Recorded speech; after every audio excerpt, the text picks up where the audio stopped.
नमस्कार, DD news पर आप दो टूक देख रहे हैं। मैं हूं अशोक श्रीवास्तव। आज पश्चिम बंगाल में सैलाब आया। सैलाब, पश्चिम बंगाल में आज सैलाब आया, लेकिन यह सैलाब जो है वो वोटों का सैलाब था।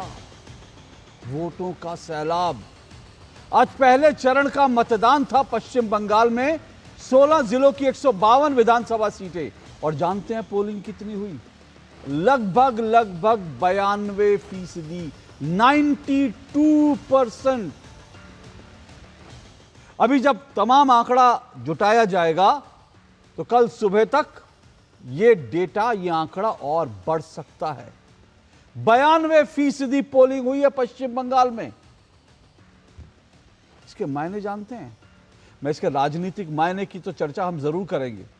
तमाम मेरे साथ मेहमान हैं, वो इसके अपने अपने हिसाब से राजनीतिक इसके अर्थ निकालेंगे। लेकिन मैं ये कहता हूं, भारत के चुनाव आयोग, भारत के मुख्य चुनाव आयुक्त को आज दो टूक की तरफ से हम सलाम करते हैं। हम सलाम करते हैं ज्ञानेश कुमार जी। क्या शानदार काम किया है। भारत में हमेशा हम इस बात को लेकर चिंतित होते हैं, परेशान होते हैं कि वोटिंग नहीं होती। 55%, 60%, 70% पोलिंग होती है। मुझे तो यह भी याद है, जब कुछ साल पहले तक हम जब कभी चुनाव होते थे, हम ये प्रार्थना करते थे कि मतदान ऐसा हो कि मतदाता फर्स्ट डिवीजन से पास हो जाए, यानी 60% से ऊपर पास हो जाए। लेकिन आज तो 90% से ज्यादा की पोलिंग हुई है। और अकेले पश्चिम बंगाल में नहीं, अगर आप तमिलनाडु देखेंगे वहां पर भी 84% वोटिंग हुई है। और भारत में आजादी के बाद पश्चिम बंगाल और तमिलनाडु में आज तक इतनी वोटिंग, इतना मतदान नहीं हुआ जितना इस बार हुआ है। अब उन तमाम बुद्धि राक्षसों से, जो अपने आप को बुद्धिजीवी कहते हैं, लेकिन उनको दरअसल बुद्धि राक्षस कहना ठीक रहेगा। आज उन तमाम बुद्धि राक्षसों से यह पूछा जाना चाहिए जो छाती पीट पीट कर एसआईआर के नाम पर रो रहे थे।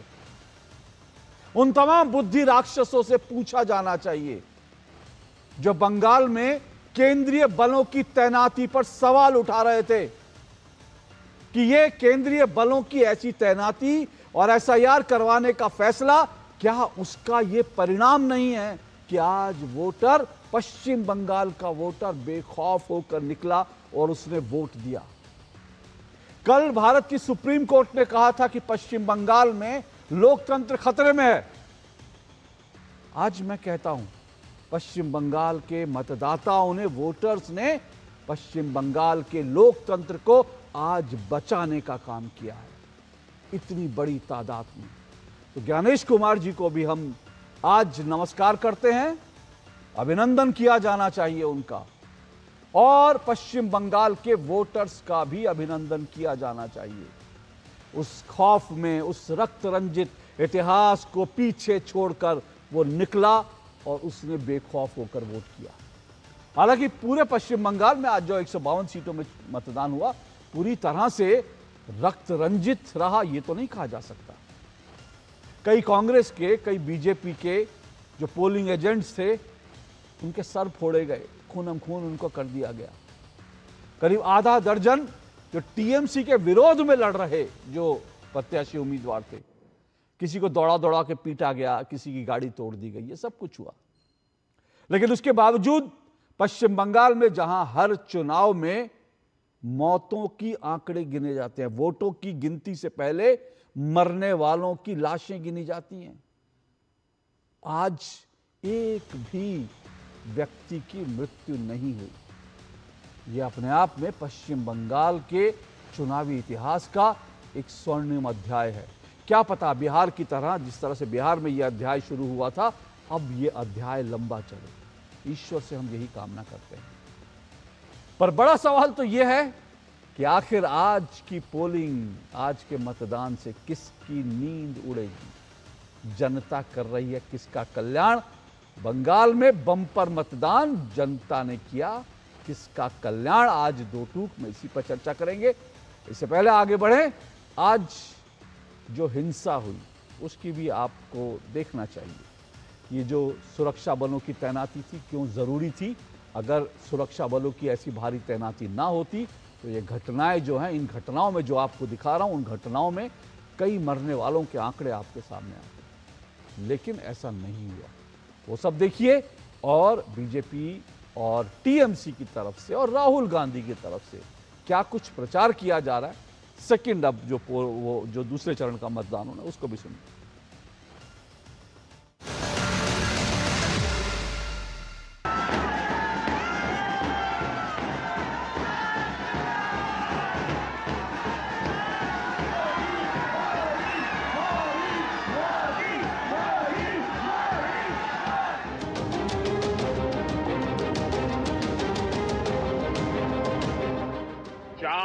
मई को बंगाल में भी बीजेपी की विजय का जश्न होगा।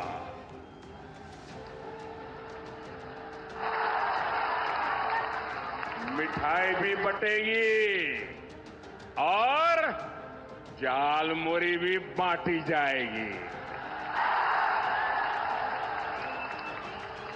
वैसे मैंने सुना है कि झालमुरी ने भी कुछ लोगों को जन्नाटेदार झटका दिया है।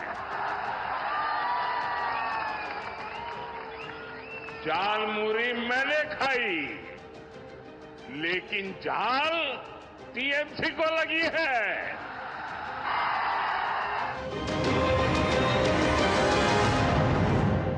मैं यहां के आरामबाग के गुंडे और नेताओं की बात करना नहीं चाहता।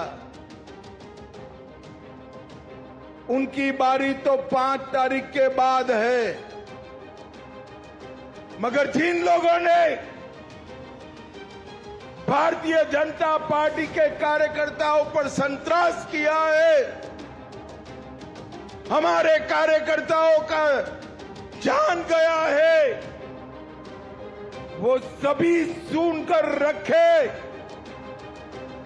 आप बच नहीं गए हो। 5 तारीख के बाद पाताल से भी ढूंढकर आपको जेल की सलाखों के पीछे।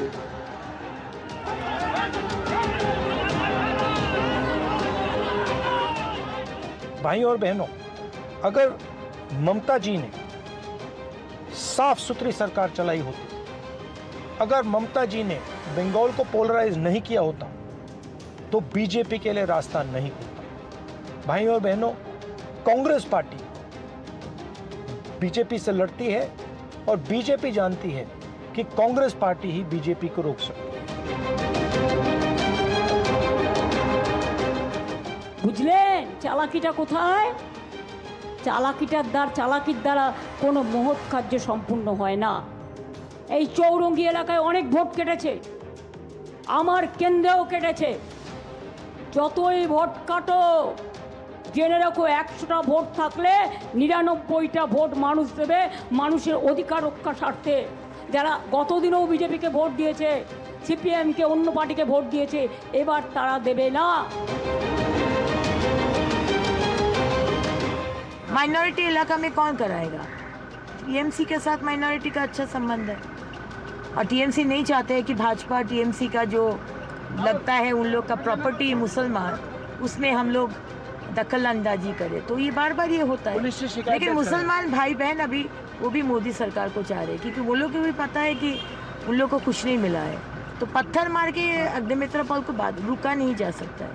हम फिर से जाएंगे और सेंट्रल फोर्स देखे क्या करते हैं, उनको देखा एक्शन करने के लिए चुनाव आयोग को कंप्लेंट किए हैं। मुरादाबाद थाना की ओसी और उनका लोकल जो टीएमसी के दरिंद है, सब मिलकर हमारे वर्कर पर हमला किए। हमारे कांग्रेस पार्टी के जो घर जो है लोकल जो है उन पे मतलब तोड़ फोड़ किए हैं, उनके खिलाफ शिकायत दर्ज कर रहे हैं। और एक ही जगह घटी है जो दौलताबाद की थाना और उसी जरूर पार्टी की पैसा खा के ये कर रहे हैं। ये सारी जानकारी मिल रहे हैं, जितना शिकायत दर्ज करना चाहिए जब। इलेक्शन कमीशन काफ़ी कोशिश किया, केंद्रीय सुरक्षा बल अच्छा किया, जनता भी जागरूक हुआ है। यंग लड़का लोग और बहन दीदी लोग सब खुल के आया है। डर चला गया है। मोदी जी का कैंपेन, अमित शाह जी का निगरानी में माहौल अच्छा है। तो चलिए, तो आज के मतदान के दौरान जो कुछ हुआ उसकी हमने झलकियां दिखाई। नेता क्या कह रहे हैं? एक तरफ नरेंद्र मोदी कह रहे हैं 4 मई दीदी गई, दूसरी तरफ ममता बनर्जी कह रही हैं कि ये जो मतदान बढ़ा है, दरअसल ये SIR के विरोध में लोगों ने वोट डाला है, इसलिए मतदान बढ़ा है। इन सब पे चर्चा करेंगे। 4-5 मेहमान मेरे साथ आज डिबेट में रहेंगे। परिचय करवा देता हूं। रोहन गुप्ता जी मेरे साथ जुड़ चुके हैं, बीजेपी के प्रवक्ता हैं रोहन गुप्ता जी, और बंगाल में इन्होंने लंबे समय से डेरा डाल रखा है। सोफिया खान मेरे साथ जुड़ी हुई हैं। सोफिया खान जी जो हैं वो राजनीतिक विश्लेषक, TMC की समर्थक हैं। मेरे साथ निखिल जैन जुड़े हैं, राजनीतिक विश्लेषक, कांग्रेस पार्टी के समर्थक हैं। मेरे साथ दिगंत चक्रवर्ती बंगाल से जुड़ रहे हैं। आज के मतदान पर उन्होंने क्या कुछ देखा, क्या कुछ महसूस किया, क्या उनका आकलन, उस पर बात करेंगे। सौरभ दुबे मेरे साथ स्टूडियो में जुड़े हैं, राजनीतिक विश्लेषक। पांचों मेहमानों का शुक्रिया, स्वागत। शुरुआत रोहन गुप्ता जी और सोफिया खान जी, 1.5 मिनट आप दोनों को देता हूं अपनी अपनी बात रखने के लिए। सोफिया जी, ये कई राजनीतिक विश्लेषक अपने अपनी तरह से इसका आकलन कर रहे हैं, पर मोटे तौर पर इतनी बड़ी पोलिंग, इतनी भारी मतदान, बम्पर मतदान, कुछ तो कहानी है इसके पीछे, क्या कहेंगी? नमस्कार, आदाब आप सभी को। सबसे पहले तो मैं पश्चिम बंगाल की जनता को बहुत बहुत बधाई दूंगी कि उन लोगों ने फिर से एक बार दीदी को जिताने के लिए जो इस बार जो मोर्चा लिया था, जो कसम खाई थी, वो उन लोगों ने साबित किया। और जहां तक बात है, इस बार पहले चरण के चुनाव में सबसे ज्यादा महिलाएं जो है वोटर्स, लगभग 2 करोड़ के आसपास वोटरों ने, महिला वोटरों ने जो मतदान किया है, वो एक बार फिर से बताता है कि लक्ष्मी भंडार और कन्याश्री की जीत होगी, और डेफिनेटली होगी इस बार। जहां तक बात, देखिए, पश्चिम बंगाल में 2 ही एक मुद्दे थे जिसके ऊपर चुनाव होना था। एक तो पश्चिम बंगाल में जिस तरीके से SIR करके लोगों के अंदर जो एक गुस्सा उमड़ा था, जिस तरीके की परेशानी लोगों ने 3-4 महीने से झेली थी, जो जिन लोगों के तो खैर जेन्युइन जो नाम कटे वो तो कट ही गए, लेकिन बाकी जो जिनके घरों के नाम कटे हैं, मतलब जिनके पिताजी का नाम है लेकिन बच्चों का नहीं है, तो वो पिताजी के अंदर भी गुस्सा है, तो उसके उपलक्ष्य में भी उन लोगों ने वोट किया। और जाहिर सी बात है, अब दूसरे चरण का इंतजार है, और हमें पता है कि इस बार फिर से दीदी की सरकार बन रही है, और डेफिनेटली बन रही है, क्योंकि जनता ने उन्नयन का पर्चा लहरा दिया है। एक बार फिर से ये दिखा दिया है कि इस बार महिलाओं के लिए जो काम किया गया है, जो पश्चिम बंगाल में जो उन्नयन किया गया है, जो ममता बनर्जी पर जो विश्वास जताया है जनता ने इस 15 सालों में, तो जितने भी हमने प्रचार किए थे वो उन्नयन के आधार पर किया था, उन्नयन और पंचाली के ऊपर किया था, ना कि धर्म की राजनीति पर। तो एक बार फिर से मुझे लगता है धर्म की राजनीति को नकार दिया है जनता ने, और डेफिनेटली हमारी सरकार बन रही है, ये तो तय है।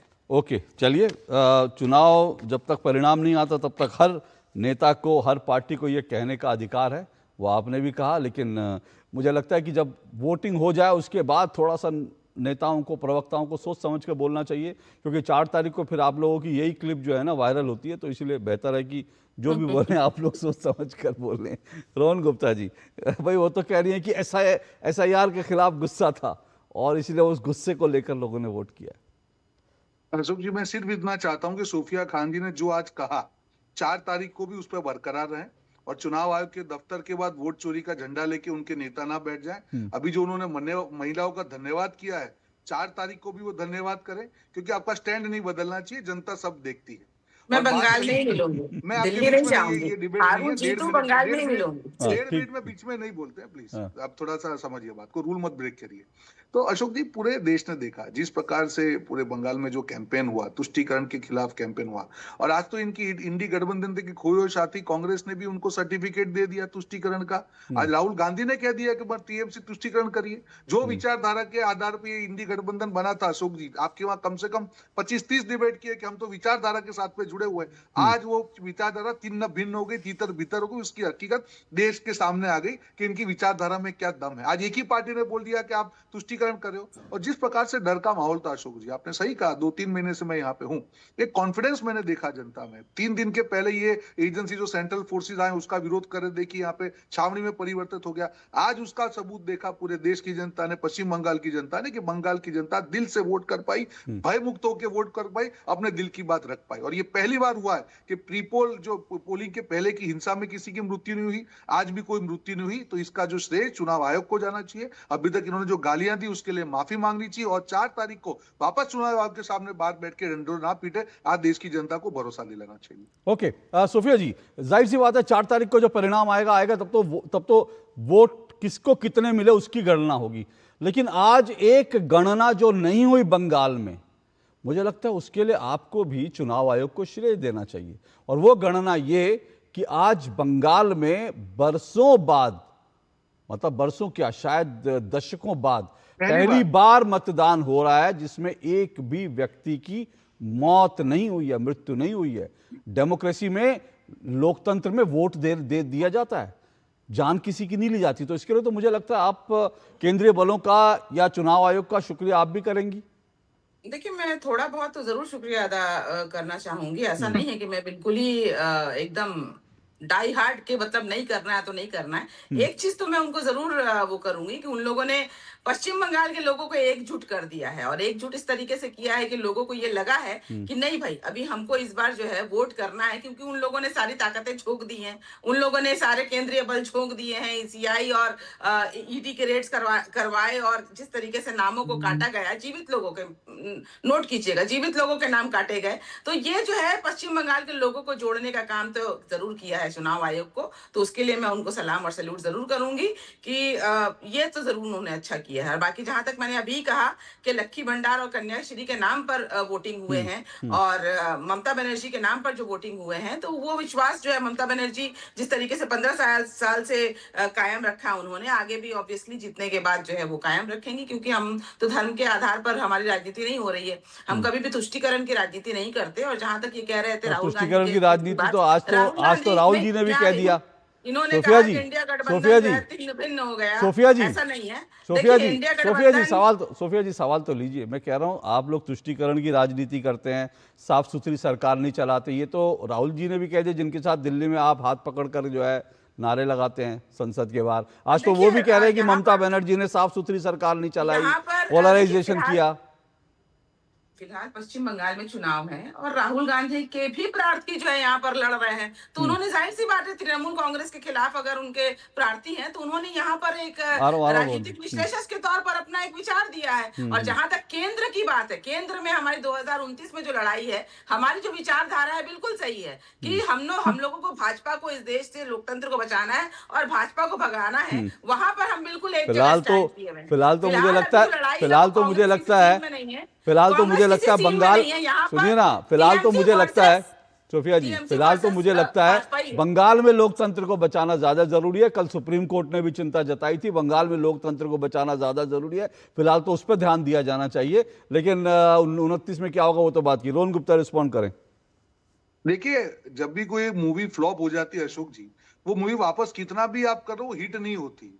आज वोट चोरी की मूवी पहले ही बिहार में फ्लॉप हो चुकी, अब पश्चिम बंगाल में ये बात कर रहे हैं, वोट चोरी की ये बात कर रहे हैं। जब एसआईआर की पूरी प्रक्रिया हुई, हर रोज शाम को इलेक्शन कमीशन द्वारा जो बुलेटिन होता है कि भी आज किस पार्टी की कितनी कंप्लेन आई, पूरा एसआईआर के प्रक्रिया में मुझे बताएंगे कि टीएमसी की कितनी कंप्लेन फाइल की। तो एसआईआर का मुद्दा तो है ही नहीं, जो लोगों के नाम अंदर आ गए उनके लिए मुद्दा नहीं था, और जिन लोगों के नाम कटे वो वोट है ही नहीं। तो मुद्दा किसके लिए है? सिर्फ आपके लिए है। आपने कहा कि देखिए केंद्रीय बल यहाँ पे रख दिए, जनता उसके खिलाफ लड़ेगी। अरे जनता उसके कारण आपसे लड़ रही है। जनता को मालूम है कि हमको विश्वास दिया गया कि इस बार हमारे वोट का गला नहीं घोटा जाएगा, हम दिल खोल के वोट करेंगे। और वही आज जनता ने दिल खोल के, सुन लीजिए फिर रिस्पॉन्ड कीजिए। युवाओं ने भी सोफिया जी सुन लीजिए फिर रिस्पॉन्ड कीजिए। यही हकीकत है, आप कितना भी माने। और आपने कहा कि ये तो राहुल गांधी का विचार है। अरे मतलब विचार और विचारधारा में कोई मतलब ही फर्क ही नहीं है क्या? उन्होंने विचारधारा पे सवाल उठाया, ये विचार कैसे हो सकता है? उन्होंने ये नहीं कहा, उनका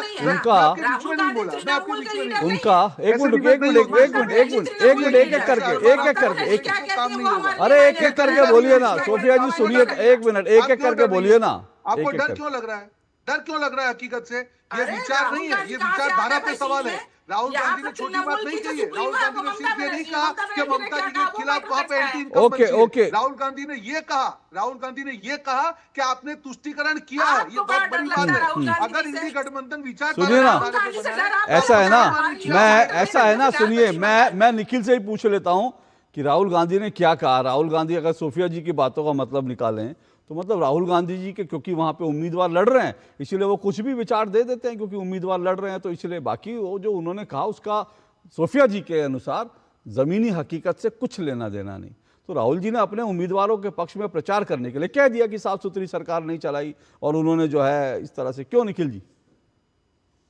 अशोक जी देखिए, हुमायूं कबीर जिन्होंने बंगाल में माहौल खराब करने की पूरे प्रयास करे थे, वो किस पार्टी से निकल के आते हैं सब जानते हैं, और उसके बाद उन्हें कौन सी पार्टी सपोर्ट कर रही है ये भी सब जानते हैं। टीएमसी से निकले, बीजेपी ने सपोर्ट करा, हिंदू मुसलमान की खाई बढ़ाओ, लोगों को लड़ाओ, चुनाव जीतो। तो ये तो बहुत सारे राजनीतिक दलों की स्ट्रैटेजी है। बीजेपी तो ऑब्वियसली इसमें टॉप पे है ही।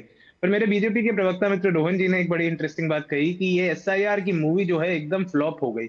अब बात यह है कि जनता चाहे जितना भी एक मूवी को देखना चाहे, अगर सारे थिएटर मिलकर मूवी दिखाने से ही मना कर दे तो कोई भी मूवी फ्लॉप हो जाएगी। फिर तो धुरंधर भी फ्लॉप हो जाएगी और कुछ कुछ होता है भी फ्लॉप हो जाएगी। यहाँ पर यही हो रहा है। इतनी विसंगतियां चुनाव में पश्चिम बंगाल के हो रही हैं, पर हमारे मीडिया के मित्र कोई बात ही नहीं कर रहा, कोई दिखा ही नहीं रहा।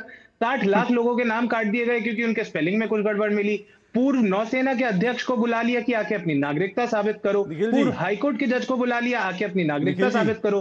27 लाख लोग अपना नाम नहीं डाल पाए क्योंकि उनका अभी भी अंडर एडजुडिकेशन है ना। 700 जुडिशियल ऑफिसर्स को लगाया गया, उसके बावजूद केवल 140 पे निर्णय दिया गया 27 लाख में से। निखिल जी वो ईपी लगा रखा है, राहुल गांधी वाला कान खराब हो गया क्या? मैंने राहुल गांधी नाम लिया था, राहुल गांधी छोड़ के कुछ भी सब कुछ बोला। मतलब आप लोग, मैं सुनो एक मिनट, मैं बार बार कहता हूं, मैं देखिए बार बार कहता हूं, मैं बार बार कहता हूं, देखिए मैं बार बार कहता हूं कि ये जो गठबंधन है ना, इसकी असलियत आप देखिए। कल मेरे साथ आम आदमी पार्टी के प्रवक्ता बैठे थे, बैटिंग कर रहे थे ममता बनर्जी के लिए, लेकिन कांग्रेस का नाम आती, अरे कांग्रेस तो फलाना ढिमकाना, कांग्रेस तो जो है बीजेपी की जो है ये है वो है। आम आदमी पार्टी कहती है कांग्रेस जो है बीजेपी की बी टीम है, ये आम आदमी पार्टी कहती है। यहाँ कांग्रेस के समर्थक जो हैं राहुल गांधी के बयान का नाम नहीं लेते, वो सीधा हुमायूं कबीर पे जाते हैं, बाकी सब पे जाते हैं। आज निखिल जी, राहुल गांधी ने कहा है, राहुल गांधी ने हुमायूं कबीर का नाम नहीं लिया, राहुल गांधी ने कहा है ममता बनर्जी ने साफ सुथरी सरकार नहीं चलाई, ममता बनर्जी ने पोलराइजेशन की राजनीति करी, यह राहुल गांधी ने कहा है। राहुल गांधी के बयान पर सोफिया जी को तो समझ में आता है, उन्होंने तो कह दिया कि ऐसा वैसा बयान तो देते रहते हैं चुनाव में। अब मुझे लगता है कि निखिल जैन भी यही कहना चाहते हैं कि राहुल गांधी के बयानों को सीरियसली निखिल जैन भी नहीं लेते, तो अशोक श्रीवास्तव भी ना ले। नहीं, बिल्कुल नहीं अशोक जी, मैंने तो सीरियसली उनके बयान पे एक बार बता दीजिए ना, उनके बयान का मतलब क्या? चुनाव, उनके बयान का मुझे मतलब समझा दीजिए ना, कि जैसे सोफिया जी कह रही हैं कि चुनाव था, उनके प्रत्याशी लड़ रहे हैं इसलिए कह दिया, कुछ भी कह दिया, या उनके बयान में कुछ मायने हैं कि ममता बनर्जी ने साफ सुथरी सरकार नहीं चलाई? नेता प्रतिपक्ष राहुल गांधी का बयान क्या है कि टीएमसी ने पोलराइज करा है लोगों को। उन्होंने कहा साफ सुथरी सरकार नहीं चलाई। तो अगर आपकी सरकार में ऐसे विधायक होंगे जो हिंदू मुसलमान की खाई बढ़ाना चाहेंगे तो ये साफ सुथरी कहां से होगी? राहुल जी ने साफ कहा है कि किस तरीके से टीएमसी के बहुत नेता ऐसे पाए जाते हैं जो हिंदू मुसलमान की खाई बढ़ाते हैं। हुमायूं कबीर तो वहीं से निकले हैं ना। बाबरी मस्जिद इनको 2026 में बनानी पता नहीं कहां से याद आ गई। एक मिनट, अच्छा ओके, याद नहीं आई होगी। ओके सर, ओके सर, उसी को वहां पर बैठ के ज्वेलर्स बीजेपी सपोर्टेड, थांबा मैं आ रहा हूं रोज जी, आपका जवाब लेने आ रहा हूं। एक छोटी सी टिप्पणी के बाद देखिए क्या है ना, बंगाल की जब हम बात करते हैं, बंगाल पर जब डिबेट होती है ना, तो कांग्रेस की बंगाल में सीटें तो अंडा है, लेकिन कांग्रेस के जब लोग डिबेट में आते हैं ना तो एंटरटेनमेंट पूरा होता है, तो उसके लिए एंटरटेनमेंट पूरा होता है। रोहन गुप्ता रिस्पॉन्ड करें। अब रुकिए रोहन गुप्ता, अब रुकिए एक मिनट, रोहन गुप्ता बोलिए। अशोक जी, ये गलत बात है, आपका शो है तो सारा मजा आप ही लूट लेंगे। नहीं आप भी लीजिए भाई। नहीं, ये तो गलत है अशोक जी, आप लीजिए। देखिए ऐसा है, राहुल गांधी ने क्या किया मैं आपको बताऊं। आज उनके पूरे जो भी बेचारे, निखिल भाई तो बाहर रह के निर्दोष हत्या हो जाती, इनकी मालूम ही नहीं उनकी हत्या हो जाए, एकलव्य की तरह बेचारे लड़ते रहते हैं। आज हुआ क्या पता है, राहुल गांधी ने के जो भी प्रवक्ता थे पहले से चुनाव तक एक रट्टल लगाए हुए थे, टीएमसी को डायरेक्टली इनडायरेक्टली प्रोटेक्ट कर रहे थे। आखिरी दिन राहुल गांधी ने सिलेबस बदल दिया, जितने प्रवक्ता मैं डिबेट कर रहा हूं दोपहर के बाद में, सबको मालूम ही नहीं अब राहुल गांधी को डिसोन कर रहे हैं। दोपहर से ही हो रहा है। अरे तो सिलेबस ही बदल दिया, चालू एग्जाम में सिलेबस बदल दिया, ये पहली बार हुआ है। बेचारे करे तो क्या, निखिल भाई की गलती थोड़ी है अशोक जी। अब राहुल गांधी कहीं से कुछ नया लेके आएंगे तो बेचारे निखिल भाई क्या करेंगे? जो पूरा चुनाव टीएमसी को डिफेंड किया, आज उन्हें तितर बितर कर दिया, उड़ा दिया तुष्टीकरण के नाम पे। तो इनकी गलती नहीं, इनको आप इतना मत लपेटिए। थोड़ा सा हमारे जो भी है डिबेट में आते हैं, अच्छा बोलते हैं, बेचारे कांग्रेस के लिए सेवा करते हैं, आज इनका नंबर मत लगाइए, इनकी गलती नहीं है। चालू एग्जाम में सिलेबस बदल दिया, क्या इनकी गलती लगा? ज्ञानेश जी का नंबर लगाइए। गलती तो गलती बेचारे अधीर रंजन चौधरी, गलती बेचारे अधीर रंजन चौधरी की है। सुनिए ना, गलती जो है, अधीर रंजन ने टीएमसी पे सवाल उठाया तो प्रवक्ताओं ने उनको डिसोन कर दिया। राहुल गांधी को भी डिसोन कर दिया और अधीर रंजन को भी डिसोन कर दिया। अब सोचिए इनका हाल देखिए। रोहन जी, दोनों आप लोग क्या सुन रहे हैं? राहुल गांधी की बात मान रहे हैं, बीजेपी के महिमा मंडन में क्या सुन रहे हैं मुझे पता नहीं। मैंने क्या कहा? सिलेबस राहुल जी ने कहा कि अच्छा सरकार ने तो करा तो है उनके। देखिए एक मिनट, अब रुकिए एक मिनट, मैं थोड़ा सा सीरियसली अब मैं बाकी दो मेहमानों के पास जाऊंगा, लेकिन मैं एक बात कहना चाहता हूं, और वो देखिए, ये हंसी मजाक अलग बात है, लेकिन कांग्रेस की स्थिति देखिए क्या है। मैं आपको बता रहा हूं, बंगाल में, मैंने पहले भी बताया था, अपने शो में बार बार बताया था, बंगाल में कांग्रेस अगर जीरो पर सिमटी है ना, उसका एक कारण पता है क्या है? आज अगर मैं निखिल जी से पूछ लूंगा, निखिल जी को यह पता भी नहीं होगा कि आज अधीर रंजन चौधरी के एक पोलिंग एजेंट पर जानलेवा हमला हुआ है। कांग्रेस के कार्यकर्ता पर टीएमसी के, और अधीर रंजन चौधरी कह रहे हैं कि टीएमसी के लोगों ने हमारे जो पोलिंग एजेंट थे उस पर जानलेवा हमला किया। अभी मेरे पास वीडियो है, उसकी मां बेचारी की रो रही है, वो पट्टी वट्टी बांधे, खूनम खून पड़ा, उसकी मां रो रही है। अब जो पार्टी अपने कार्यकर्ता के सम्मान के लिए नहीं खड़ी हो सकती, और ये पहला वाकया नहीं है बंगाल का, बंगाल में कांग्रेस का इतिहास रहा है। जब बंगाल में लेफ्ट की सरकार थी तो लेफ्ट के लोगों ने कांग्रेस के कार्यकर्ता, युवा कार्यकर्ता की हत्या कर दी थी, और उस युवा कार्यकर्ता के खून से चावल सानकर कांग्रेस के कार्यकर्ता की बूढ़ी मां को खिलाए थे। यह घटना भूल नहीं सकता देश। आप सोचिए कि ऐसी हिंसा वहां हुई थी, एक कार्यकर्ता का खून करके उसके खून से सने चावल लेफ्ट के लोगों ने कांग्रेस के जो कार्यकर्ता की मां को खिलाए थे, और फिर उसी लेफ्ट के साथ ये लोग जो है इलू इलू कर रहे थे। और आज जब टीएमसी के कार्यकर्ता के लिए जो है, टीएमसी के लोगों ने जब मारा है, अधीर रंजन चौधरी कह रहे हैं हमारे कार्यकर्ता में जानलेवा हमला है, अब भी इलू इलू जो है टीएमसी के साथ कर रहे हैं। ये स्थिति है कांग्रेस की। कैसे कांग्रेस पनपेगी जिसको अपने कार्यकर्ताओं का सम्मान नहीं है? बहरहाल दिगंत चक्रवर्ती, क्या इस पूरे आज जो कुछ पोलिंग हमारे सामने हुई है, जो हमने देखा, क्या इसके मायने क्या है? देखिए, पहले तो शायद पहली बार बंगाल में ऐसा हुआ कि चुनाव हुई लेकिन कोई आखिरी गोद खाली नहीं हुई। इसीलिए तो मैं पहले इलेक्शन कमीशन को धन्यवाद देना चाहूंगा, क्योंकि पिछले 50 साल 34 इयर्स लेफ्ट जमाने में और 15 इयर्स टीएमसी के अमल में हमने जो देखा, उसके कंपैरिजन में ये अच्छा चुनाव हुआ। लेकिन कुछ हिंसा की घटना भी सामने आया, जैसे कुमारगंज में जो भाजपा के कैंडिडेट थे उसके ऊपर हमला हुआ। मुर्शिदाबाद में भी थोड़ा बहुत बवाल की हमको न्यूज मिला, जैसे बहरमपुर में 141 जो बूथ नंबर है वह ईवीएम 3-4 बार खराब हो गया, फिर से वो ठीक हो गया। लेकिन इसके बावजूद 90 से 92% वोट मिला मुर्शिदाबाद, मालदा, जलपाईगुड़ी, कुचबिहार जैसे डिस्ट्रिक्टों में। कुल मिलाकर 91% से ज्यादा। अगर आप देखिए तो 2011 में जब बदल हुआ था तब 85% टोटल वोटिंग हुआ था। फिर 2016-2021 में 82%, और इस बार 91%। ये काफी बड़ी संख्या है। और अगर आप देखिए, हम थोड़ा कुछ विधानसभा का नाम लेना चाहूंगा, जैसे मुर्शिदाबाद के शमशेरगंज, रघुनाथगंज, जहाँ कम्युनल वायलेंस होता है। जैसे हमने रामनवमी के समय देखा रघुनाथगंज में कैसे वायलेंस हुआ था, ऐसे विधानसभा में भी 95% से ज्यादा वोटिंग हुआ। मैं स्टैटिस्टिक्स देख रहा था, 2021 में 75% वोट हुआ था, इस साल 95%, लगभग 20% ज्यादा वोट मिला। तो ये एक अच्छा बात है कि पहले जो होता था 20 से 30% लोग डर के कारण से आपकी मतदान नहीं कर पाता। लेकिन अभी इलेक्शन कमीशन के लिए और हमारा जो सेंट्रल फोर्सेस है उसके लिए लोग अपनी मौत नहीं, लेकिन दिगंत कुछ राजनीतिक विश्लेषकों का ये भी कहना है कि भाई जो प्रवासी थे, जो बंगाल के बाहर थे, वो लोग डर कर वोट देने आए, क्योंकि वो अगर वोट नहीं देंगे तो अगली बार उनका वोट कट जाएगा। बंगाल में भी ऐसे लोग जो लोग वोट नहीं देते, तो उनको भी लगा उनका वोट कट जाएगा, डर के मारे वोट देने आए कुछ लोग। क्या ये डर था? लेकिन देखिए, डर तो नहीं था, लेकिन एक बात तो सच है कि मालदा मुर्शिदाबाद का जो हिंदू जो है उसका ये अस्तित्व का एक लड़ाई था।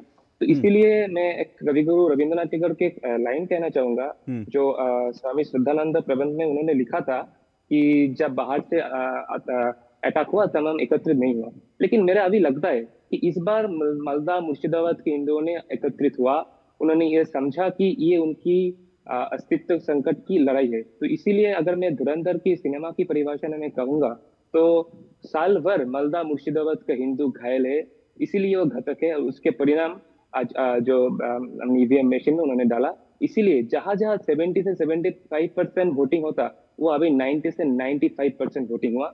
ये मेरा ऑब्जर्वेशन है।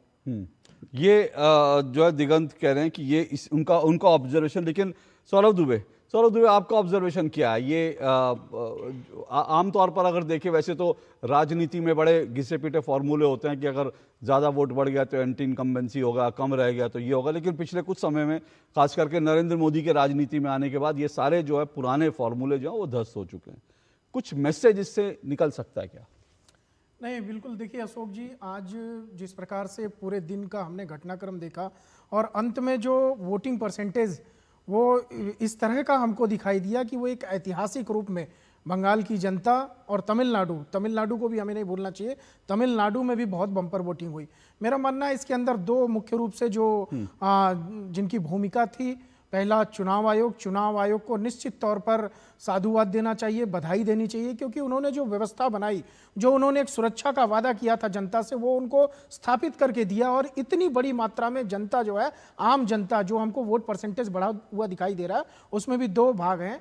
एक भाग तो जो जनता असुरक्षित महसूस करती थी, वो इस बार बड़े पैमाने पर निकल करके आई सुरक्षित महसूस करने पर, क्योंकि लगातार जो प्रधानमंत्री नरेंद्र मोदी जी की रैलियां थी और गृह मंत्री अमित शाह जी की, उन्होंने सिर्फ और सिर्फ एक ही बात पर जो है फोकस किया कि आप सुरक्षित हैं और आप घर से बाहर निकल करके वोट करिए, हम आपकी सुरक्षा की जिम्मेदारी जो है वो निश्चित तौर पर मान के चलते हैं। और कहीं ना कहीं जो चुनाव आयोग है, उसने जो उसकी सुरक्षा बलों केंद्र के या फिर जो व्यवस्था उनकी होनी थी, वो पूर्ण रूप से जो है वो अच्छी तरह से बहुत सुदृढ़ थी, पहली बात। दूसरी बात देखिए, जो दूसरा है पश्चिम बंगाल की जनता और साथ में तमिलनाडु की जनता ने भरपूर मात्रा में निकल करके अपने अधिकारों का प्रयोग किया, अपने वोट का प्रयोग किया। और सबसे बड़ा उसमें जो प्रयोग निकल के लगातार पिछले 4-5 वर्षों में आ रहा है, चाहे हरियाणा का चुनाव देखें, दिल्ली का देखें, मुंबई महाराष्ट्र का देखें, बिहार जो पिछला संपन्न हुआ उसका देखें, वो है महिलाओं का जो वोट परसेंटेज बढ़ता रहा है लगातार, वही जो है यहाँ बंगाल के अंदर भी दिखाई दिया। बड़ी मात्रा में महिलाएं, क्योंकि मैं आपका टेलीविजन सुबह से डीडी पे देख रहा था कि लंबी कतारें महिलाओं की लगी हुई हैं और अंत तक जब तक वोटिंग होनी थी तब तक महिलाएं जो है कतारों में लगी थी। तो ये अगर हम इसका आकलन करते हैं, जहां तक मैंने अभी आकलन किया था, मुझे लगता है कि पुरुषों से ज्यादा महिलाओं ने वोट किया है, जाकर के अपना मतदान दिया है, अपने अधिकारों का प्रयोग किया है। तीसरी सबसे बड़ी बात कि देखिए, आप कह रहे थे कि एक बहुत अच्छा माहौल था और सब कुछ जो है पहली बार बंगाल के इतिहास में ऐसा हुआ कि कोई कलंक नहीं लग पाया।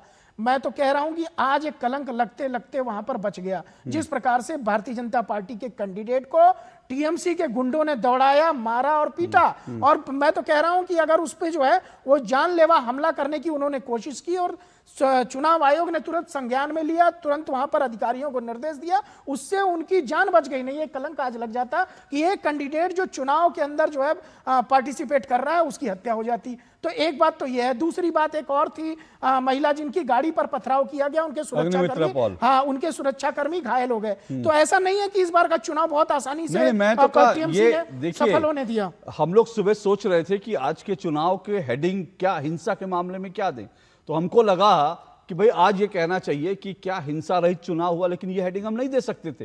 हिंसा रहित चुनाव नहीं हुआ, लेकिन ये जरूर है, हाँ अरुण जी, ये जरूर है जैसी बंगाल के चुनाव में हिंसा का जो रिकॉर्ड रहा है, वो रिकॉर्ड से आज का जो है अपेक्षाकृत और बहुत बड़े पैमाने पर कम हिंसा हुई है। क्योंकि इतिहास आपका देखा जाएगा ना, अगर एक बच्चा जो है वो हर साल जो है फेल होता है और उसके बाद सीधा डिस्टिंक्शन लेकर आता है, तो कहेंगे ना कि कामयाब। तो हर साल वहां पर हिंसा होती है, मौतें होती हैं। इस बार वहां कोई मौत नहीं हुई, इसलिए हिंसा को हम ये कह सकते हैं कि हाँ, कुछ कुछ जगह हिंसा हुई, लेकिन फिर भी चुनाव बेहतर हो। क्यों रोहन जी, यही मायने है? देखिए बिल्कुल नहीं, आपने बिल्कुल सही कहा। देखिए परसों तक जब ये न्यूज आया कि इतनी जब कंपनियां केंद्रीय सुरक्षा बल की तैनात की गई, तब यही टीएमसी के द्वारा देखिए यहाँ पे उसको युद्ध क्षेत्र बना दिया गया। देखिए ऐसा तो कभी होता नहीं है, इतना ज्यादा क्यों कर दिया आप करिए। इतना होने के बावजूद भी 2-5% घटना हुई है। मतलब चुनाव आयोग का आकलन गलत नहीं था, और भी करना पड़ेगा। अगर इसको आपको 0 पे लेके जाना है, इतना होने के बावजूद भी अगर टीएमसी के गुंडों की हिम्मत होती है, तो आप समझिए और कितने की जरूरत थी। तो चुनाव आयोग कहां पे गलत था? और हम एज ए राजनीतिक पार्टियां हर चीज में चुनाव आयोग का विरोध करें, इसलिए तो जनता भरोसा नहीं करती ना। आज जनता बाहर निकल के वोट क्यों कर पाई अशोक जी? क्यों ये 10-12% मतदान जो है वेस्ट बंगाल में बढ़ा? क्योंकि जनता को विश्वास आया कि कुछ भी होगा आज हमको सुरक्षा मिलेगी। फिर आप वो सुरक्षा बलों पे सवाल उठाओ, उनके ऊपर राजनीति करो, उनको बताओ कि भाई आप तो किसी पार्टी के लिए हो, उनके खिलाफ ममता बनर्जी लड़ रही है। हर चीज में आप एक्टर बन के, हर चीज में आप हीरो हीरोइन बन के जनता को लुभा नहीं सकते हैं, विक्टिम कार्ड हर बार नहीं खेल सकते। ये केंद्रीय सुरक्षा बल है, देश की शान है। उनका काम था कि आम वोटर को एक कॉन्फिडेंस दे कि भैया आप छाती खर्च करके बाहर जाके वोट करिए, हम आपके पीछे खड़े हुए हैं। वही आज उन्होंने किया। और जो 2-5% की कमी है चुनाव आने वाले दिनों में, वो भी खत्म करेगी। और एक चीज हमको नहीं भूलनी चाहिए अशोक जी, ये पहली बार हुआ है कि पश्चिम बंगाल में जो 6 फेज में चुनाव हो रहे थे, चुनाव आयोग ने इस बार 2 फेज में चुनाव करके दिखाए और फिर भी इतनी सक्सेस मिली है। ये छोटी बात नहीं है। जिस दिन चुनाव की डेट डिक्लेयर हुई थी उसी टाइम आपकी डिबेट पे मैं था, तब टीएमसी के कोई प्रवक्ता ने कहा था हम देखते हैं कैसे होता है, इतना कर तो दिया, दिखाने के लिए कर दिया, पर ये कैसे कर पाते हैं। आज उनको वापस बुलाइए, उनसे जवाब लीजिए कि वही चुनाव आयोग के जिनके ऊपर आप जब चुनाव डिक्लेयर हुआ तब सवाल उठा रहे थे क्या 2 फेज में ही कर पाएंगे, आज उन्होंने सफलता से करके दिखाया। मैं वही कह रहा हूं कि वास्तव में तो चुनाव आयोग और केंद्रीय बलों ने जिस तरह से मतदान कराया उसके लिए उनकी तारीफ करनी चाहिए। पर एक बात मैं सोफिया जी जानना चाहूँगा, ये संयोग है या प्रयोग है कि आज जितने करीब 5-6 उम्मीदवार चुनाव लड़ रहे थे उन पर हमले हुए, जिसमें शुभेंदु सरकार, अग्निमित्रा पॉल और इसके अलावा जो है हुमायूं कबीर, मतलब सारे वही लोग क्यों थे जो टीएमसी के खिलाफ चुनाव लड़ रहे हैं? सारे ऐसी लोगों पर हमले क्यों हुए? ये कोई संयोग है क्या? अशोक जी देखिए, ये तो बड़ी विडंबना वाली बात है कि यहाँ पर हर 100 मतदाता के ऊपर एक केंद्रीय बल को तैनात किया गया था। माने इतना ज्यादा कि 2500 कंपनियां जो है यहाँ पर तैनात हुई थी। बड़े बड़े तोप भी हमने देखे, ऐसा लग रहा था कारगिल का वॉर किया जा रहा है। यहाँ पर हमने देखा कि 2.5 लाख जो जवान हैं उनको यहाँ पर ये किया गया। लेकिन इसके बावजूद भी अगर इनके प्रार्थियों को जैसा ये बता रहे हैं कि मारा गया, पीटा गया, तो ये मुझे लगता है कि ये केंद्रीय बलों का अपमान करने की कोशिश कर रहे हैं, या तो फिर ये झूठ बोल रहे हैं। 2 सवाल उठता है, या तो केंद्रीय बल का अपमान हो रहा है, वीडियो आपने देखे नहीं, वीडियो मैं चला रहा हूँ, केंद्रीय बल मणिपुर में होने चाहिए वीडियो थे, एक मिनट आप अपनी बात कहिए, लेकिन मैं एक मिनट सोफिया जी आप अपनी बात जारी रखिए। सोफिया जी आप अपनी बात जारी रखिए, लेकिन जो आप कह रही है ना, मैं वो वीडियो दिखा रहा हूँ किस तरह से लुंगीधारी जो है ना, ये घेर घेर कर मार रहे थे, केंद्रीय बलों पर हमले कर रहे थे। ये लुंगीधारी निकल कर जो है ये वीडियो है। और इसमें लुंगीधारी किसके लोग थे ये तो हम नहीं जानते ना। नहीं, ये तो खैर कोई नहीं जानता किसके लोग थे। नहीं लुंगीधारी सुनिए, लुंगीधारी, अरे बाबा सुनिए, मैं ये नहीं कह, मैंने आपसे सवाल क्या पूछा, सुनिए ना, एक मिनट सुनिए तो सही मेरा। सोफिया जी मेरा सवाल तो सुनिए, सोफिया जी मेरा सवाल तो सुनिए। मैंने आपसे तो कहा ही नहीं कि लुंगीधारी इसके लोग थे उसके लोग थे। मैंने आपसे सीधा सा सवाल ये पूछा कि ये क्या ये संयोग है कि टीएमसी के खिलाफ लड़ने वालों के ऊपर ही हमले हो रहे थे? क्या ये इसके पीछे क्या बात है? संयोग नहीं है ये जो है ना, ये संयोग नहीं है। अशोक जी समझिए, बात को समझिए, क्रोनोलॉजी को समझिए। ये सारी चीजें जो है ना करवाने की कोशिश की गई है। अच्छा। जब हम स्कूलों में होते थे ना, तो बच्चों को खुद मार के बोलते थे, जाके टीचरों को बोलते थे कि मैडम उन्होंने मारा। तो ये इनकी जो है ना राजनीति बहुत बीजेपी का कैंडिडेट थप्पड़ मारा गया उसको, वो खुद ही टीएमसी वाला अरे वो कह रही है उन्होंने अपने लोगों से खुद को पिटवा लिया, वो यही कह रही है। जैसे मतलब सोफिया जी आप वैसे ही कह रही हैं कि जैसे पिछले बार चुनाव में ममता जी वो प्लास्टर बांध कर आ गई थी, वैसा ही कुछ कहानी कह रही हैं आप कि वैसा ही कुछ हुआ है। कह ही चुके हैं ना, अभी ये तो अमित शाह जी कह ही चुके हैं, सर फोड़वाती हैं, पैर तोड़वाती हैं, तो आप भी कह लीजिए, क्या फर्क पड़ता है? गजब है मतलब। बाकी बंगाल की जनता क्या सच है क्या झूठ है वो सकता है। तमिलनाडु में मोदी जी डाक फाउंडेशन लगा के चले गए थे। हाँ बिल्कुल बिल्कुल। अमित शाह का भाषा मत बोलिए, वो ठीक है छोड़िए। अमित शाह जी जो है यहाँ तो बैठ के लेके तैयार है ना, यहाँ पे रिमोट से कंट्रोल कर केजरीवाल को, बीजेपी के कैंडिडेट को खुद को मार लिया। अरे अमित शाह के देखिए मामला, सुनिए ये मामला इतना हल्का भी नहीं, ये मामला इतना हल्का भी नहीं, ये मामला इतना हल्का भी नहीं। अगर 2.5 लाख मौजूद है उसमें कोई बात, बिल्कुल 2.5 लाख मौजूद हैं, और उसके बावजूद अगर इस तरह से हो रहा है तो इससे समझा जा सकता है कि मैं किसी का नाम नहीं ले रहा, लेकिन इससे समझा जा सकता है कि वो जो लुंगीधारी जिन्होंने पाल पोस कर उन लुंगीधारियों को मुस्टंडा बनाया, आप उनका दुस्साहस देख रहे हैं कि इतने केंद्रीय बलों की मौजूदगी में भी मतलब उनको कितना खिला पिला के मुस्टंडा किया गया था कि उनको कोई फिक्र नहीं थी कि हमारा क्या होगा, हमें पकड़ लिया जाएगा, उनको कतई चिंता नहीं। उनका एक ही काम था, बस छापना है। लेकिन हुआ नहीं ऐसा, कम से कम ऐसा लगता है कि छापा वपरा जो है पड़ा नहीं, क्योंकि रीपोलिंग की बहुत कम। कौन छापेगा? इनके हिसाब से तो सारे फेक आ रहा हूँ दिगंत, आ रहा हूँ, एक ब्रेक ले रहा हूँ, मैं ब्रेक के बाद आता हूँ, एक छोटे से ब्रेक के बाद आता हूँ। बढ़ता है, खेलता है, झूलता उछलता है, दौड़ता कभी कभी दौड़ कराता है, आगे आगे बढ़ता है इंडिया, अमूल दूध पीता है इंडिया। हो गया इंतजाम। किसका? गुड्डी की फीस का। दिखा। 20,000 का लोन तुरंत। पता है कौन दे रहा है, ब्याज कितना है? लोन विनियमित संस्थानों से ही लें और कर्ज उतना जितनी जरूरत, वो भी जांच कर। हो गया इंतजाम। पगार एडवांस में भेजिए। आरबीआई कहता है, सही वित्तीय बर्ताव करे आपका बचाव। मेरी पसंद, मेरी पसंद, मेरी पसंद, मेरी पसंद, हमारी पसंद, हम सबकी पसंद। मजबूत देश का मजबूत सरिया हो गया स्टील। गोल्डी छोले मसाले, जहाँ जाए रिश्ते बनाए। गोल्डी लाए हैं फ्रेश लॉक टेक्नोलॉजी, जो रखे मसालों को हर समय फ्रेश। चलिए, दो टूक आप देख रहे हैं, दो टूक हम चर्चा कर रहे हैं कि बंगाल में बम्पर मतदान जनता कर रही है, किसका कल्याण। हालांकि अभी पहला दौर है, 152 सीटें, अभी कुछ और सीटों पर वोटिंग होनी बाकी है, लेकिन इन 152 सीटों में ऐसा लगता है कि भारी मतदान का अगर कुछ परिणाम होता है तो वो अगले दौर के मतदान पर भी असर डालेगा। और इसीलिए बहुत सारे लोग कह रहे हैं कि दरअसल बंगाल की जनता का फैसला जो है वो आज एक तरह से तय होगा। किधर हुआ ये कहना मुश्किल है, लेकिन पोलिंग जो हुई है वो अपने आप में बहुत जबरदस्त पोलिंग हुई है। उसी पर चर्चा कर रहे हैं। दिगंत बोलिए, जल्दी से आप कुछ कहना चाह रहे थे इस हिंसा के संदर्भ में।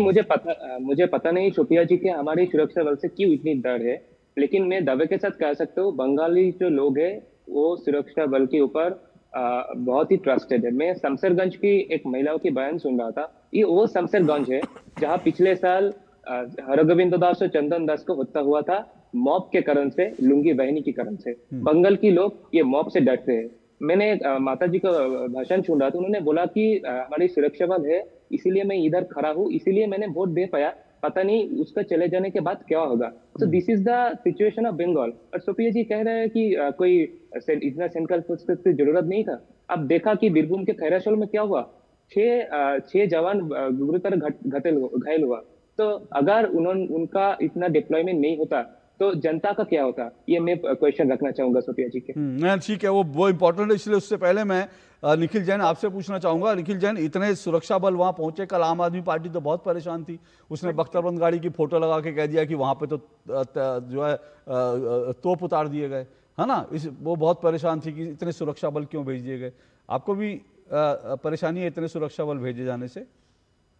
नहीं अशोक जी, बहुत अच्छी बात है कि 2,40,000 सुरक्षा बल बंगाल के 2026 के चुनाव में भेजे गए। बस सवाल इतना है कि 2024 के लोकसभा चुनाव में बंगाल में केवल 70,000 क्यों थे, 2021 में केवल 90,000 क्यों थे, असम 2026 में केवल 20,000 क्यों हैं। ये तार्किक विसंगतियों का बड़ा मामला चल रहा है SIR और बंगाल को लेके। तो मुझे ये भी एक विसंगति ही नजर आती है। मेरी बला से तो जितने मर्जी आप सुरक्षा बल भेजिए, हाँ इतने बेतुके आपको निर्देश नहीं देने चाहिए कि 2 पहिया वाहन पे कोई चल नहीं सकता। इलेक्शन कमीशन ने ये निर्देश निकाल दिया था कि निखिल आपने बड़ा इनसेंसिटिव सुनिए, आपने बड़ा इनसेंसिटिव बयान दिया, और मुझे लगता है कम से कम चाहे बंगाल के लोग हैं कहीं के लोग, मेरी बात सुनिए ना, मेरा बात तो सुन लीजिए। मेरी बात, आपने क्या कहा आपको खुद नहीं पता चला, लेकिन आपने बड़ा इनसेंसिटिव बयान दिया। आपने कहा मेरी बला से जितने मर्जी भेज दी। देखिए किसी की बला की बात नहीं है, ये एक एक जान बचाने का सवाल है। पिछले लोकसभा चुनाव में कितनी मौतें हुई थी, मैं तो कह रहा हूं बिल्कुल भेजना चाहिए था। और बंगाल में जब तक ये हिंसा वाले जो प्रवृत्ति के लोग बैठे हैं, जब तक ये लोग इन लोगों को पूरी तरह से कुचल नहीं दिया जाता, तब तक वहां पे इतने सुरक्षा बल भेजने चाहिए। पिछले लोकसभा चुनाव में 17 लोगों की जानें गई थी, 17 लोगों की। बंगाली थे वो कोई विदेशी, कोई ईरानी या अमेरिकी नहीं थे, एक एक बंगाली था। इसलिए एक एक बंगाली, एक एक हिंदुस्तानी की जान, एक एक बंगाली, एक एक हिंदुस्तानी की जान बहुत कीमती है। और वो सिर्फ इसलिए क्योंकि एक पार्टी जीतनी चाहिए, उसके लिए उसकी जान नहीं जा सकती। तो इसलिए ये बड़ा इंसेंसिटिव था मेरी बला से। आपको खुश होना चाहिए कि सुरक्षा बलों ने जाकर वहां लोगों की जान बचाई है। 200 BLO जब SIR के चलते अपनी आत्महत्या कर लेते हैं, क्या उनकी जान कीमती नहीं है? हाँ, किसकी? 200 BLO देश भर में SIR की वो भी खबर आई थी, वो भी खबर आई थी, वो भी बिल्कुल वो भी खबर आई थी कि उनको कौन कैसे प्रताड़ित कर रहा था, मुझे बताने की जरूरत नहीं है। और वो तो सुरक्षित, वो तो शुक्र मनाइए कि बंगाल के अंदर वो 7 जो जुडिशियल अधिकारी थे, सुप्रीम कोर्ट का चीफ जस्टिस निगाह रखा हुआ था, नहीं तो उन 7 के 7 लोगों को लिंच करके मार दिया जाता। गुजरात में, राजस्थान में, बंगाल में, उत्तर प्रदेश में, हरियाणा में उन पे, अरे माफ कीजिएगा, उत्तर प्रदेश में, राजस्थान में, गुजरात में, बंगाल में, उन पे क्या कहना है आपका? बंगाल तो चलिए मान लीजिए, आपने तो मान लिया है ना कि ममता बनर्जी सबको पेड़ पे मार के लटका देती है। मैंने तो कहा, गुजरात में तो मोदी जी की सरकार, मैंने तो कहा ही नहीं कि पेड़ पे मार के, ये तो बीजेपी कहती है, बीजेपी का आरोप है। हाँ, मेरा सिंपल सा सवाल ये है, गुजरात और राजस्थान में जिन BLO ने अपनी आत्महत्या करी है, चलिए आपने गुजरात का सवाल पूछा तो रोहन गुप्ता इसका जवाब देंगे। रोहन गुप्ता बोलिए। देखिए गोल पोस्ट कैसे बदलते हैं। निखिल भाई के पास आज बेचारे के पास बोलने लायक नहीं है।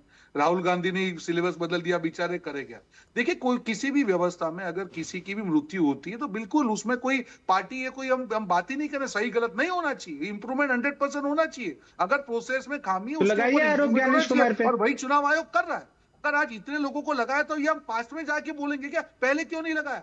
आज कर रहे हैं इंप्रूवमेंट, आज 95% हुआ है, आगे 100% होगा। आज इतने बड़े राज्य में अगर 92% मतदान हुआ है, इसका मतलब व्यवस्था जो है ठीक रास्ते में जा रही है, उसको आपको अप्रिशिएट करना चाहिए। उसमें बीजेपी, कांग्रेस, टीएमसी की बात ही नहीं है। और हर चीज को टीएमसी के साथ जोड़ के आज केंद्रीय सुरक्षा बलों को ये बोल के अरे ममता जी इनके सामने लड़ रही है, आप क्या साबित करना चाह रहे हैं? हर चीज पे आप सवाल उठाएंगे। 7 जजों को घेर के आप घेराबंदी करें।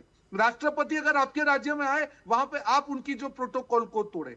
किसी भी प्रकार से केंद्रीय बल के कोई आदमी आए, ईडी की यहाँ पे छापेमारी हो सुप्रीम कोर्ट की निगरानी के अंदर, उसके अंदर आप सीएम की तरह के जाकर उन 200 आत्महत्याओं पे कोई जवाब है, खंडन है, निंदा करेंगे? सुप्रीम कोर्ट ने SIR के ऊपर जजमेंट दिया 92 लाख वोट पे, फिर आप नहीं दिया, कोई जजमेंट नहीं है। SIR पे जजमेंट नहीं आई है अभी तक कोई। भी सवाल उठा दिए, मतलब आपको अगर हर चीज रोहन जी SIR पे अभी तक कोई जजमेंट नहीं आई है। बिहार SIR पे जजमेंट नहीं आई है। SIR पर एक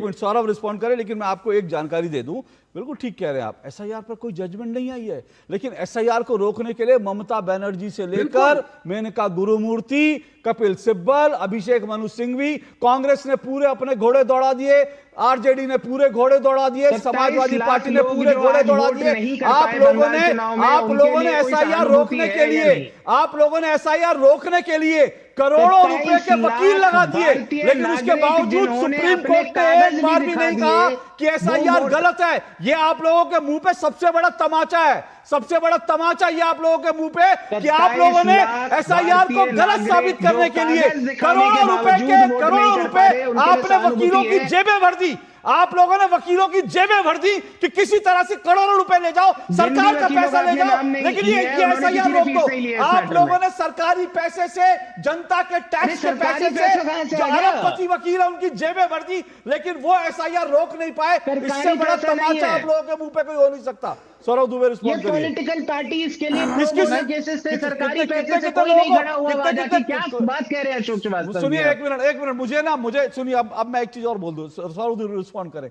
दरअसल निखिल जैन को तकलीफ इस बात की है कि दुनिया भर के वकील हायर कर लिए, निखिल जैन खुद वकील हैं, उनको एक ढेले भर का पैसा नहीं दिया एसआईआर के खिलाफ मुकदमा लड़ने के लिए। तो निखिल जैन आपका दर्द मैं समझता हूं, निखिल जैन आपका दर्द मैं समझता हूं। मैंने कहा गुरुस्वामी को करोड़ों रुपए मिल गए, और उसके बाद जो है कपिल सिब्बल को मिल गया, अभिषेक मनु सिंघवी को मिल गए। आपको एक ढेले का पैसा नहीं दिया किसी पार्टी ने एसआईआर रुकवाने के लिए। आपका निजी दर्द मैं समझता हूं। सौरभ दुबे रिस्पॉन्ड करें।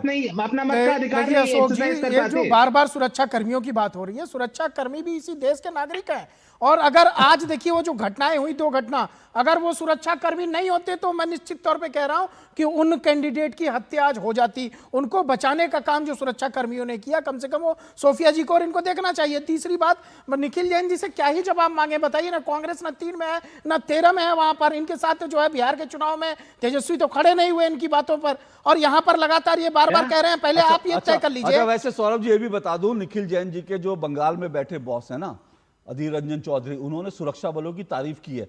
वो इनके बंगाल में जो, क्योंकि इनके कैंडिडेट को भी बचाया ना, कांग्रेस के कैंडिडेट को, कांग्रेस के कैंडिडेट को भी प्रताड़ित किया उन लोगों ने, टीएमसी के, उन्होंने तो खुल करके नाम लिया। अधीर रंजन चौधरी ने तो कहा कि टीएमसी के लोगों ने हमारे कैंडिडेट के ऊपर हमला किया और उसको बचाने का काम किया सुरक्षा कर्मियों ने। तो उन्होंने, देखिए निश्चित तौर पर मुझे लगता है कि जो कांग्रेस की 2 बातें हैं, कांग्रेस कितना कंफ्यूज है। एक तो मनोमन चाहती है कि किसी तरह से ममता दीदी हार जाए यहाँ से तृणमूल का सफाया हो, दूसरी तरफ वो ये भी कहना चाहती है कि नहीं हम एसआईआर पे और इस पे गुमराहों के मामले पे, गुमराह करने के मामले पे वो गठबंधन के अंदर खड़े रहेंगे। देखिए ऐसा नहीं चलेगा। और तीसरी सबसे बड़ी बात कि जनता ने प्रचंड वहां पर वोटिंग कर दी है, और प्रचंड वोटिंग के बाद जो है 4 तारीख को, अभी दूसरे जब चरण की 29 तारीख को वोटिंग होगी, फिर 4 तारीख को जनमत आएगा, तो जनमत में आपको स्पष्ट तौर पे दिखाई देगा कि बंगाल की जनता वहां पर प्रताड़ित थी, बंगाल की महिलाएं वहां पर रेप, बलात्कार, अपराध से प्रताड़ित थी, और बंगाल की जनता को जिस प्रकार से वहां पर सुरक्षा भी चाहिए, बंगाल का विकास भी चाहिए, उस पर इतनी बहुमत से आज वोटिंग हुई है, इतने ज्यादा परसेंटेज से वोटिंग हुई है। और यही कारण है कि लगातार आप दूसरे चरण के चुनाव में भी जो हमने देखा कि ममता दीदी जो चुनाव प्रचार लगातार पहले बहुत आक्रामक करती थी, अभी वो उनकी आक्रामकता खत्म हो चुकी है। इस पूरे चुनाव में अगर किसी की आक्रामकता दिखाई दी है, वो प्रधानमंत्री नरेंद्र मोदी की रैलियों में दिखाई दी है, वो अमित शाह की रैलियों में दिखाई दी है, और बंगाल की जो जनता है वो बाहर घर से निकल रही है। ये सोचने का विषय, सोफिया खान जी हो सकता है इससे परेशान हो सकता है कि कांग्रेस इससे परेशान हो। पीएम ने तो झाल मुड़ी खाई थी और मिर्ची पता नहीं झाल किस किस को लग गई, वो तो बड़ी जबरदस्त चीज है। लेकिन एक मिनट सुनिए, मैं सोफिया जी आ रहा हूँ, सोफिया जी और रोहन जी आ रहा हूँ, सोफिया जी आ रहा हूँ, सोफिया जी और रोहन जी रिस्पॉन्ड करेंगे। आखिरी मेरा सवाल है, देखिए रोहन जी, इतना खुश होने की जरूरत नहीं, अच्छी पोलिंग हो गई तो, क्योंकि अब खबर यह है कि अरविंद केजरीवाल जा रहे हैं ममता दीदी को बचाने के लिए प्रचार करने। पूरा गेम पलट जाएगा। अरविंद केजरीवाल जो जा रहे हैं प्रचार करने के लिए, सोफिया जी, अरविंद केजरीवाल की जरूरत पड़ गई, मतलब उनको लग रहा है, आपको ममता जी को लग रहा है कि अरविंद केजरीवाल ही बचा सकते हैं। 2 दिन का प्रोग्राम बनाया उन्होंने आपके लिए, ये बात तो माननी पड़ेगी। अरे जब पश्चिम बंगाल में पूरे भाजपा की बटेलियन आ गई है तो अरविंद केजरीवाल जी का स्वागत है यहाँ पश्चिम बंगाल में, ऐसी कोई बात नहीं है। देखिए ममता बनर्जी अकेले ही सक्षम है सबको लथेड़ देने में, तो ये जितने भी ये लोग, जितने भी केंद्रीय बल, ECI, ईडी के रेड, SIR जो करवा ले, लेकिन ममता बनर्जी जी अकेले ही सक्षम है। हाँ, और ममता जहां तक बनर्जी यहाँ पर ये बिल्कुल। कुछ लोग ममता दीदी अकेले सक्षम है। चिट्ठी मेरा, पढ़ भी मैं मेरा। मानता हूँ अब यहाँ पर ममता दीदी केंद्रीय अकेले बलों ने सक्षम है, इसलिए लेकिन अरविंद केजरीवाल आ रहे हैं। खतरे की घंटी रोंजी बज गई आप लोगों के लिए। अरविंद केजरीवाल आ रहे हैं बंगाल में प्रचार करने। अशोक जी, एक कहावत है ना, विनाश काले विपरीत बुद्धि। अब मालूम है जनता ने तो पराजित कर दिया। अब जो केजरीवाल ने दिल्ली में डुबाया, बोले आप आ जा, उनके लकी चार्म अनलकी चार्म होने वाले। उनके जो शीश महल ने खुद को तो दिल्ली में डुबाया, हम तो डूबेंगे सनम, उनको भी लाद दे डूबेंगे। अब इंडी गठबंधन को पूरा साथ में डूबना है, तो भाई ठीक है, वो तो इंडिकेशन है कि अब डूब रहे हैं, अब खत्म होना ही है। चलिए मतलब देखिए, ऑन ए लाइटर नोट मुझे सिर्फ ये चिंता है कि भाई अरविंद केजरीवाल ये मैसेज लेके तो नहीं जा रहे कि हम तो डूबे हैं सनम, तुमको भी आ रहे हैं डूबा। ये मैसेज लेकर तो नहीं आ रहे ना। बाकी अगर वो जिताने जा रहे हैं तो कोशिश करें, बाकी जनता का फैसला है। लेकिन फिर से मैं कह रहा हूं, चुनाव आयोग को, केंद्रीय सुरक्षा बलों को और साथ साथ बंगाल की जनता को नमन है आज की पोलिंग के लिए। अगली बार मुझे लगता है जो सेकंड फेज का होगा, बंगाल की जनता ये रिकॉर्ड भी तोड़े, मजा आएगा। उस दिन का इंतजार करेंगे। पर फिलहाल बहुत बहुत शुक्रिया सभी मेहमानों का। दो टूक में आपसे कल मुलाकात होगी। नमस्कार।